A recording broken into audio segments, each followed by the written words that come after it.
My name is Stephanie Himsin, and I teach 7th grade math at NACA. I've been teaching for 24 years. This is my 7th year at NACA. We came to working at NACA because it gave us the opportunity to teach the way we believe and what we believe, the smaller class sizes, and the time we were allowed in a math class. My name is Paula Maxmin, and I teach 8th and 9th grade math this year. And I've been teaching for 28 years, and this is my 6th year at NACA. I started teaching on the reservation, and so that was another area. That's how I kind of looped back in here. So I started there, and then I was in the public schools. So I've come sort of made full circle back to working with Native kids. And Stephanie and I both came to NACA together as a team because of exactly what she said. We felt like NACA offered us what we truly believe is good for kids, which is smaller class sizes and more time to teach math, which we both really love.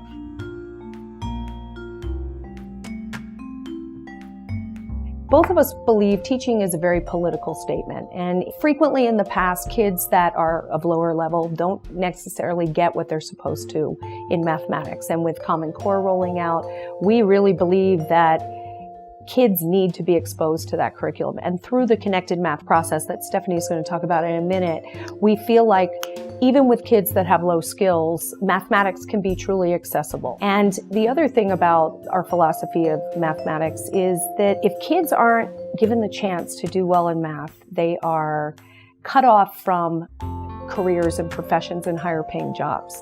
And being that we teach at a Native population, you know, that right there is a form of a racist statement right there. And we both believe that our kids can do it.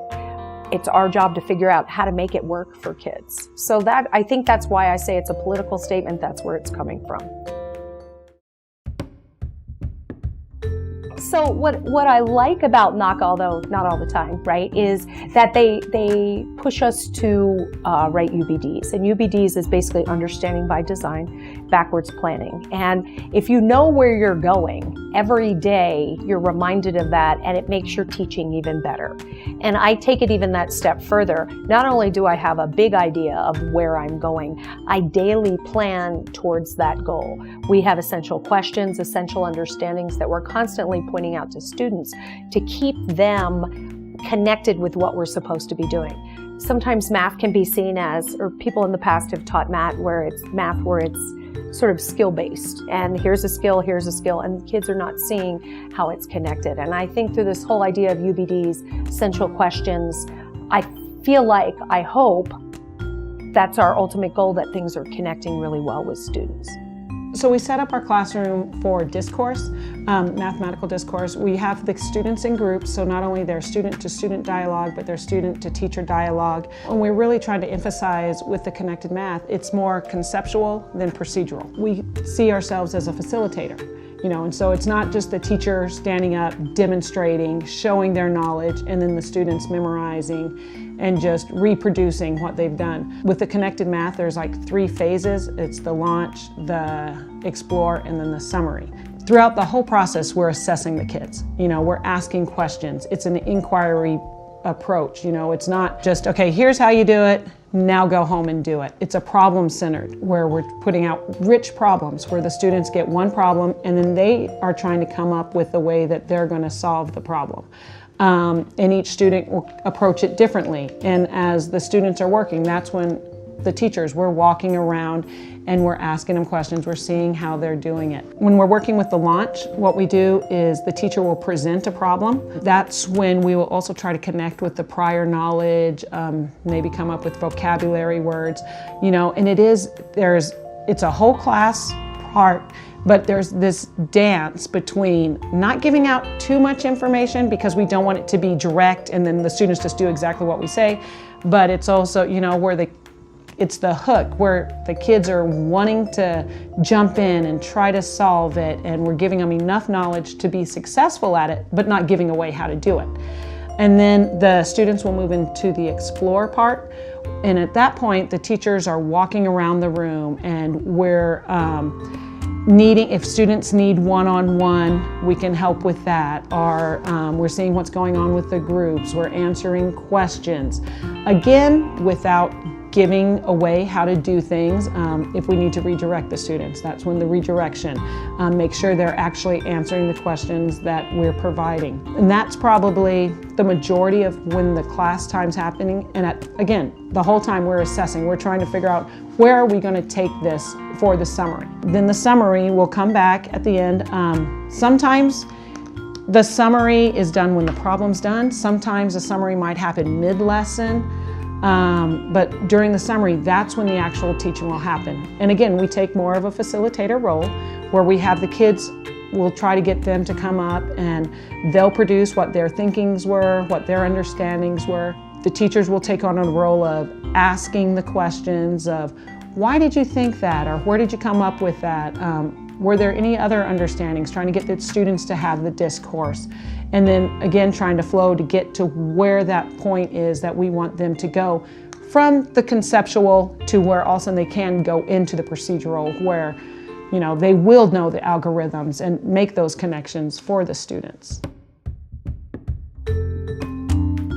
So when kids are actually engaged in problems, they retain information better. And a perfect example is we had done the town of Euclid, the whole thing, and they discovered the Pythagorean theorem and then they practiced it. And we needed that information as we were looking at transformations right now.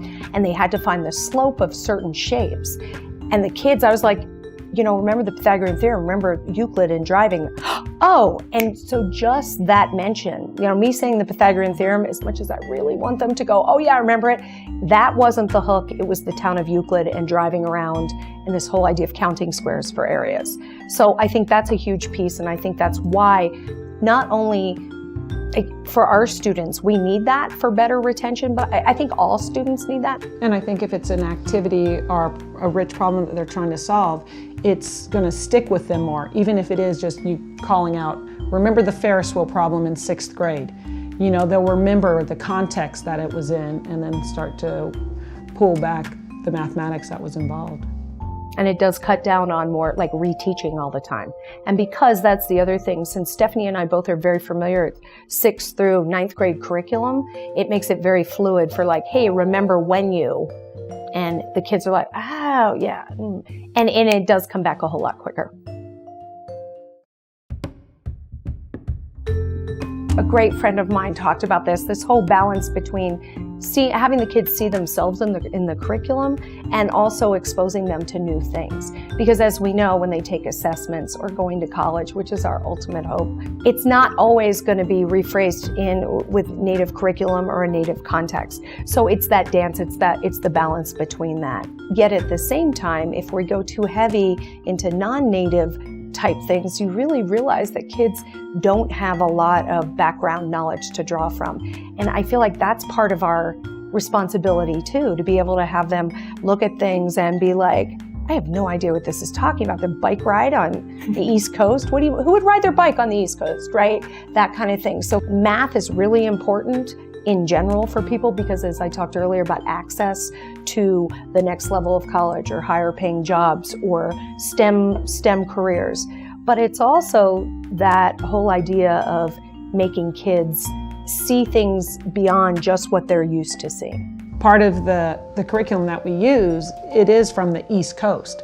And so, you know, we have to sit there and we can present the problem, but then we have to come back and it's like, okay, yeah, they have no idea what you're talking about when you talk about the bike tour that they're going across from 3 different states, you know.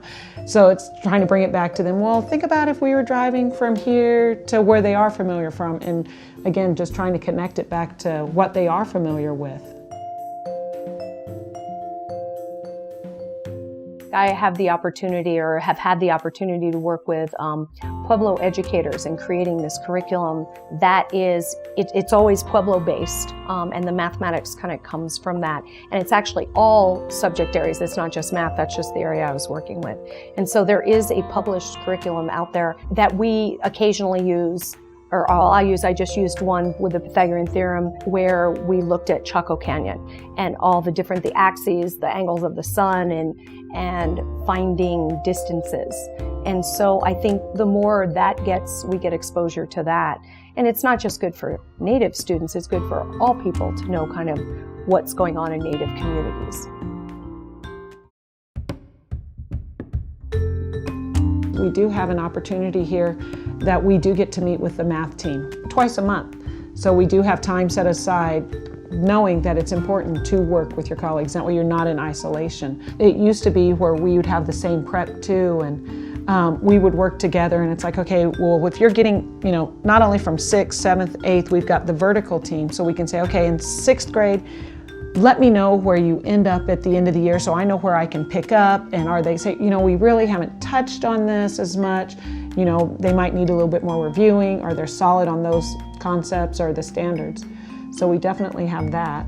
And we also bring in, when we meet twice a month, math specifically, we bring like our struggles. What are we having issues with? And it's 6th to 12th grade. That's who we're meeting with, and we brainstorm ways to help, or just sometimes just having somebody to listen gives you that breath. You can take a breath and go back and deal with those kind of things again. And I think that has been really helpful for movement in the curriculum and pinpointing things we really like, even non-negotiables. By the time they leave Algebra 1, let's make sure we look at these things. Or 8th grade, this would be really helpful.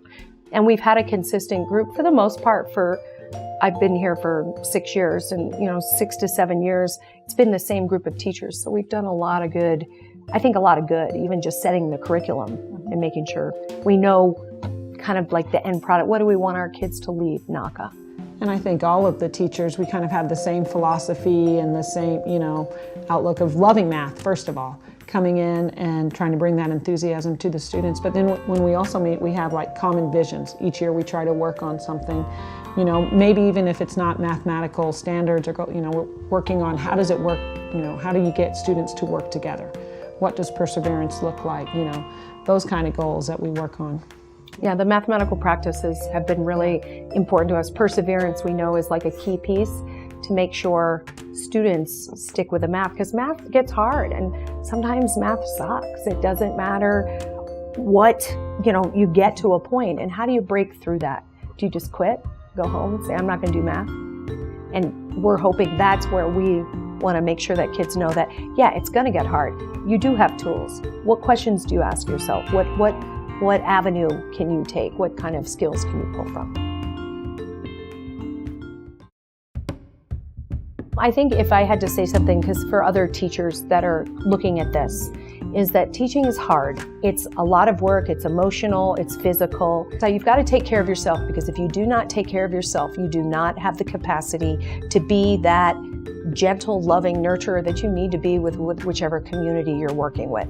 And I'm not great at it every single day, but you got to be better at it more times than not, or else you're going to grow to resent the teaching profession and the kids. And the kids, we don't have time for that. We can't lose generations of kids.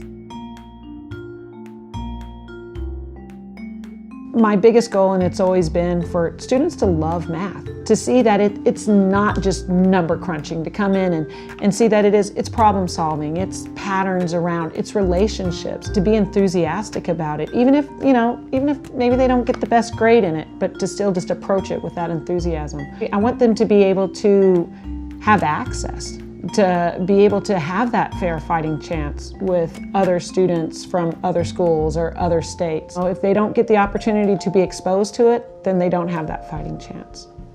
I think my biggest hope is for students to leave NACA, or to leave me, or to whatever, and realize if you really set your mind to something, if you persevere, you can make progress. And yeah, I want them to love math, but even when they hate math, I want them to know that with hard work, it can happen.